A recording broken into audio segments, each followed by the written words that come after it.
Anda founder bisnes, tipulah kalau anda tak nak target sales RM 1 juta setahun up to 10 juta setahun. So let's say ini adalah anda punya goals. So apakah yang menghalang anda untuk mencapai sales goal to the next level? So let's say anda belum capai lagi 1 juta. So apakah yang menghalang anda untuk capai 1 juta setahun? Roughly dalam 80,000 lebih sebulan average, ataupun up to 10 juta setahun, ataupun anda dah capai 1 juta. How to go to the next level? How to go to the next sales goal? Kedua, ketiga. So apa yang anda buat ketika anda nak capai 1 juta dah tak sama untuk anda nak go kepada 2 juta. Sekarang ni mungkin dengan ekonomi, dengan peperangan, dengan market share yang tak beli sangat, dengan audience yang makin tepu, dengan competition yang makin banyak, which is true, tetapi itu adalah benda yang kita tak boleh nak control. Jadi dalam skop apa yang kita boleh control, ada 3 masalah terbesar yang membuatkan bisnes anda sekarang ini stuck to this sales goals, dan apakah cara untuk anda go to the next level adalah untuk solve these 3 masalah. So let's say anda dah solve 3 masalah ni dan capai 1 juta, masalah yang sama juga anda kena solve tetapi next level punya tier.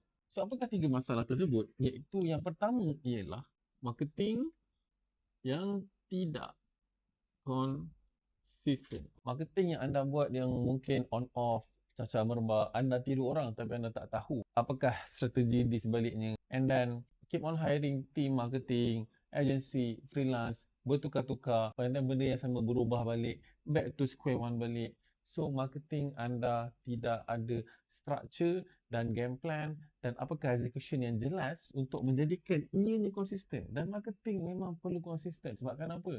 Anda pun setuju marketing adalah department nombor 1 dalam any business, dan daripada marketing memang akan bawa kepada sales. Jadi, apakah efek apabila marketing anda tidak konsisten? Ialah sales anda pun tak konsisten, ataupun dalam kata lain, dia tidak grow.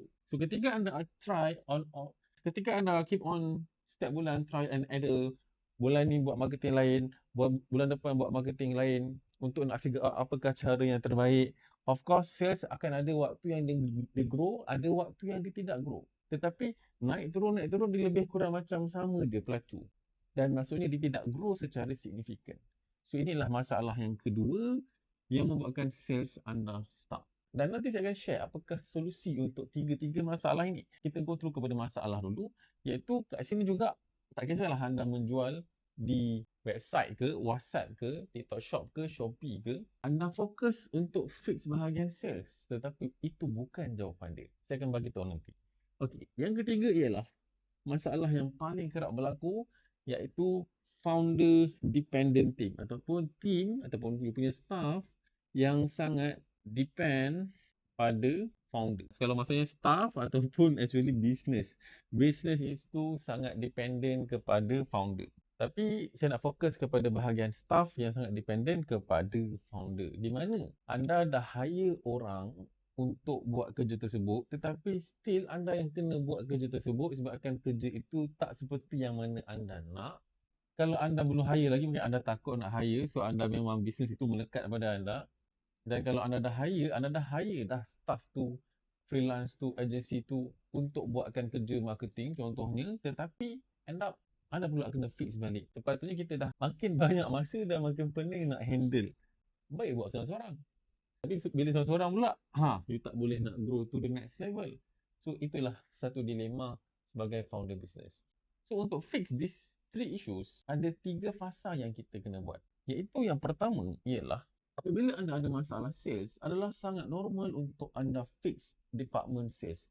Team sales anda, macam mana flow website, macam mana product listing. So apa-apa yang berkaitan dengan sales anda akan fix. Tapi percaya cakap saya, ruang lingkup untuk fix bahagian sales itu sangat-sangat limited. Contoh team sales, anda dah hantar pergi training, dah improve sana sini, dan dia dah sampai at that level sahaja, dan memang tak boleh nak improve lagi sebabkan itu adalah dia punya average benchmark untuk your niche. So kelakarnya masalah sales kita kena fix bahagian marketing. Saya berpegang kepada 80% marketing, 20% sales. Bermaksud effort dan aktiviti kita untuk buat marketing kena melebihi sales. So let's say ini adalah sales, ini adalah marketing. So kalau graf ni, bawah ni adalah marketing, atas ni adalah sales. So kalau kita sekadar buat macam ni, marketing sikit je, so anda akan ada a very tough time untuk buat sales. Sales anda akan ambil effort yang sangat banyak. So kita nak shift kepada sini.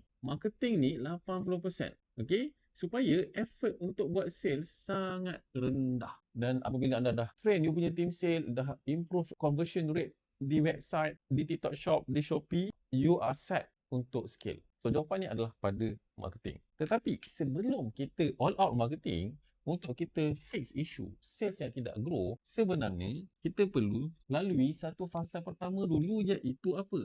Iaitu kita kena kuatkan pre-marketing.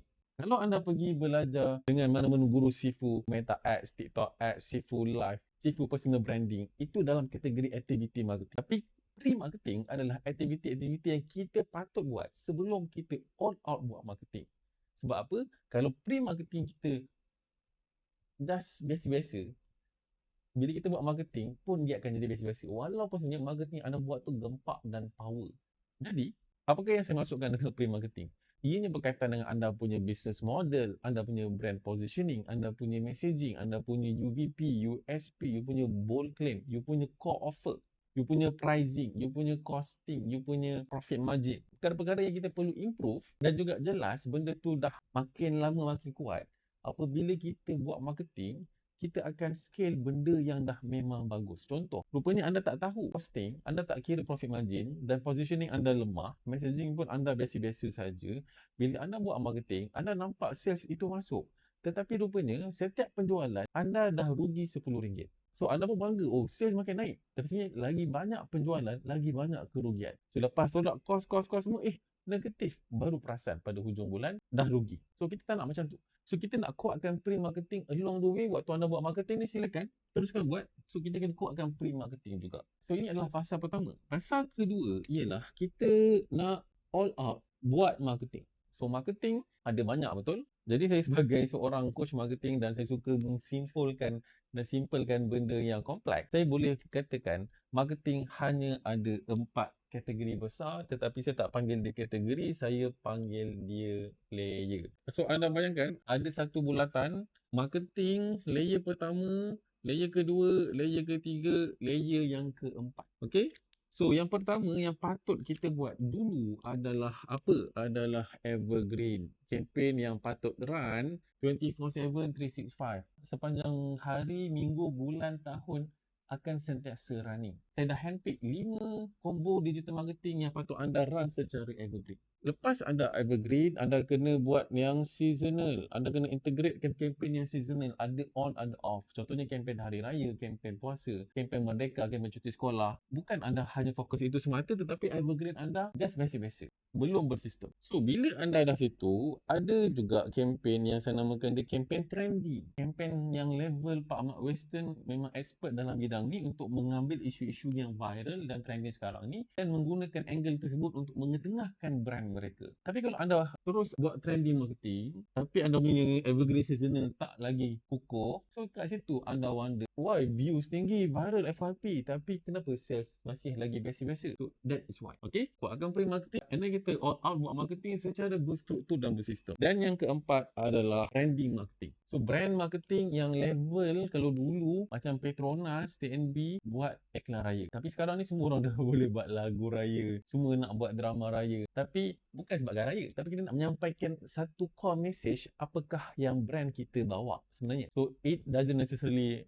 raya, boleh jadi benda yang lain. Contohnya, apabila Apple letak satu billboard, just tulis pasal privacy. So, itulah core message yang dia nak bawa daripada brand dia. So, tak semua lagi SME yang sesuai di level ini. Tapi anda duk push anda punya team staff, okay, jom kita buat sketsa raya, drama raya, marketing berbentuk sketsa. So, bagi saya benda tu belum lagi level dia. Benda tu membantu, yes, tetapi anda kena kukuhkan layer by layer. So, itu yang saya namakan dia adalah all out marketing. Saya lupa nak beritahu tadi, bila anda all out marketing, anda akan fix isu marketing yang tidak konsisten. Apabila anda kuatkan pre-marketing, anda akan fix isu sales. Pelik kan? Salah sales, kena fix sales. Tapi saya dah beritahu, kena kuatkan Bukan saja marketing tetapi pre-marketing. Okay? Sebab apabila messaging anda tepat, insya-Allah marketing itu lagi powerful, dia macam katalis, macam booster, akan lagi mudah untuk anda capai sales goal anda. Okay. Yang ketiga, macam mana kita nak solve masalah staff yang dependent kepada founder. Situasinya macam ni. Anda sebagai founder yang dah tahu operasi bisnes daripada A sampai Z. Contohnya marketing, sales, operation. Anda dah fix bahagian marketing. Anda dah set up team, dah set up apa nak kena buat. Okay, diorang pun buat. And then daripada department marketing, anda jump kepada department sales. Pergilah belajar dengan skillful closing, dah ada script sale, dah ada script follow up, dan benda tu dah cantik, which is good, bagus. And then anda pun jump kepada operation. Macam mana nak lagi cepat delivery, macam mana nak proses dengan lagi pantas. Tetapi waktu anda fix bahagian operation, tiba-tiba marketing pula tak okay. Anda pun jump balik kepada marketing department. Waktu anda nak fix bahagian marketing department, sales pula problem. Sebab kenapa? Marketing tak okay. And then anda pun jump balik kepada sales, and then anda jump balik kepada operation, and that is why anda dah bertahun-tahun buat bisnes, makin lama makin busy. Sales tak naik sangat. Kalau naik makin busy, kadang-kadang tak naik sangat pun dah makin busy. Anda kena tukar satu mindset sebenarnya. Apabila kita buat bisnes, lagi sales kita naik, sebenarnya adalah petanda kita patut do less and not do more. In order to do less, tetapi dalam keadaan yang sales dan company makin grow, so the answer to this adalah anda kena bina sistem.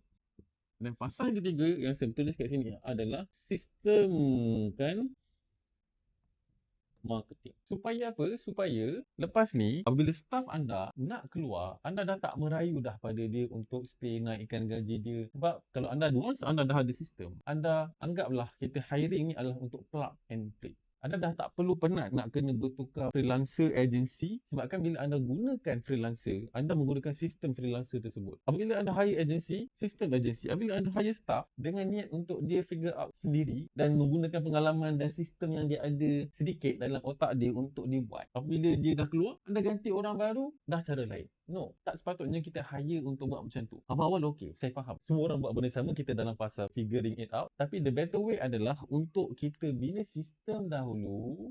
Tak perlu perfect pun, just a part of it, kita dah sistemkan proses yang penting, a power move dalam bisnes yang memang critical, dia sistemkan, dan then kita hire orang untuk buat benda tersebut. Tak kisahlah anda in-house ataupun outsource, benda itu perlu ada sistem. So let's say, anda ada department marketing, department sales, department operation, nak sistemkan yang mana dulu? Kalau anda tanya saya, punyalah banyak saya cerita pasal marketing, of course saya akan kata, sistemkan bahagian marketing department dahulu. Kita bina satu high performing marketing department dan bersistem. Dan datang persoalan, macam mana nak sistemkan marketing? Nak buat marketing pun anda kurang mahir, dan nak buat pre-marketing pun masih lagi kurang mahir. So di situlah apa yang saya bantu secara personalized dengan anda dalam saya punya inner circle program yang saya namakan dia Marketing 2 Millions Club. So dalam Marketing 2 Millions Club, ini adalah satu sesi personalized coaching antara anda dengan saya dan marketing implementation program, di mana anda akan duduk dengan saya, kita akan bincang on the strategy level, macam mana kita nak kuatkan pre-marketing, and then ikut fasa ni, kita kuatkan pre-marketing dulu, along the way kita still all out marketing, apa yang sedia ada kita akan improve, kita akan introduce apa yang betul-betul bersesuaian dengan anda, and then yang ketiga adalah untuk kita sistemkan marketing. So itu adalah 3 fasa yang saya akan bantu anda dalam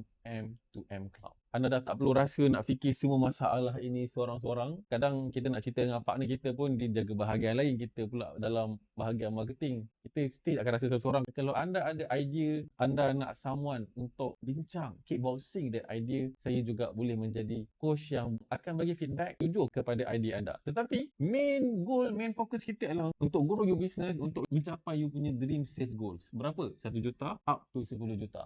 Biasanya dalam list ni memang jawapannya memang tak lari banyak adalah marketing. So marketing department, anda nak mantapkan, anda nak sistemkan, anda boleh cari saya. Tapi kalau lepas tu anda nak mantapkan sales ke, operation ke, HR ke, itu anda dah boleh cari orang lain. Tapi sebenarnya kalau anda faham konsep yang saya cuba bawa untuk sistemkan marketing department, the same konsep je untuk digunakan pada department yang lain. Jadi kalau anda betul-betul penat untuk berada dalam masalah yang marketing tidak konsisten, sales yang masih lagi stuck, tak grow, and then staff dan bisnes yang masih depend kepada anda, saya nak bantu anda untuk beli balik masa anda supaya masa yang ada tu boleh digunakan apa? Untuk yang pertama, untuk strategi, yang kedua untuk spend masa masa dengan you punya family and loved ones, dan yang ketiga, spend masa untuk anda punya me time supaya anda tak burn out, anda ada masa rehat yang cukup. Kalau tak, sebenarnya makin anda buat bisnes boleh jadi makin gila disebabkan mental burn out. Dan semua orang sekarang ni sedang berharap pada anda dan mereka setia menunggu untuk anda betul-betul grow the business supaya makin ramai dapat benefit. Jadi untuk beli balik masa anda dan untuk grow the business, saya nak menjemput anda untuk enroll dalam Marketing to Millions Club untuk saya bantu step by step guidance dan action plan supaya anda jelas, anda ada clarity, anda ada certainty apa nak kena buat pada hari ni, minggu ni, bulan ni, sampailah anda mencapai goals yang anda idam-idamkan. Klik link yang ada di bawah untuk dapatkan info lanjut. And nama saya Al-Farabi Sharif, boleh panggil saya Farabi, and insyaAllah I will be your marketing coach soon. See you in the club.